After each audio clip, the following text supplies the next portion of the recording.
Castrol Edge Endurance Countdown, only on Speed Cafe, continues today. And we're looking at the number 51 Castrol Edge Commodore of Greg Murphy and Tim Blanchard for the L&H 500 and Allan Simonsen for the Super Cheap Auto Bathurst 1000. Aaron, you love your stats, and there's no better stat than Greg Murphy, 206 around Mount Panorama. 206.8594. Thank you very much. But you stood up in the saddle a bit then when you said Castrol Edge again, and that's a good little link because Murphy does it at Bathurst every year. He's been driving cars in the last 3 years at Tasman Motorsport that, for the regular part of the year, nowhere. Come Bathurst, race contender. 4th last year, runner-up in 08, 4th in 07, and he's been a factor. So I think his co-driver combos are the thing that are interesting because Allan Simonsen's unavailable for Phillip Island. The pool of drivers isn't as wide as it usually would be.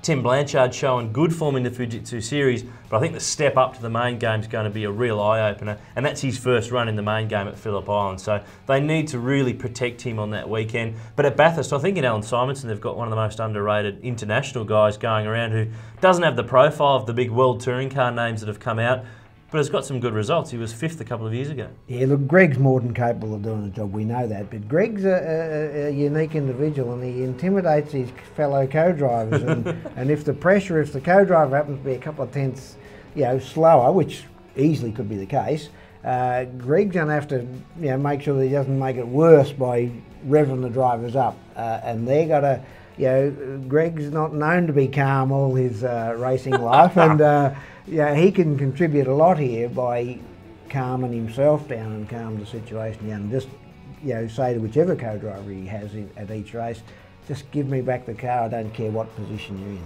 And whether he will say that or not, but that's what he needs to say. I think he's got that fighting quality. I mean, you saw him at Bathurst last year in that last stint. He and Scaife got the bad safety car call. He went to the back of the queue. He drove like a maniac and nearly stole a podium on the run to the line. So he's more than capable. We know Greg's more than capable. That won't make mistakes. He'll give it all, but it's just a little bit beyond there. That again, same old deal. The co-drivers have got to be able to hand the car back in a good spot, and they don't need any extra pressure coming from a driver that, in this case, should be quicker than them. And so he's got a bit extra to do. I think they're in that group that's not in that top 4 or 5 that we're looking at for the pace of poles and wins, but I think they're in that next group. Gee, there's a lot in that next group. There is a lot in that next group, but it's the Stephen Johnsons, the Lee Holdsworth. Yeah. I think normally at the other events during the year you wouldn't put Murphy into that category, but I think for this one it's a special one. Any race that's at Bathurst or Pukekohe, you should put some money on Murph just on the slide. It's funny that you talk about him like that, considering that his best result this year has been 13th. I was about to say, he's had his ups and downs, same as Russell. The car sometimes doesn't give the speed that they think it should, and that's a case in many teams this year. I've said that many times, so they'll be wondering whether they're going to have a car that's on the pace or not.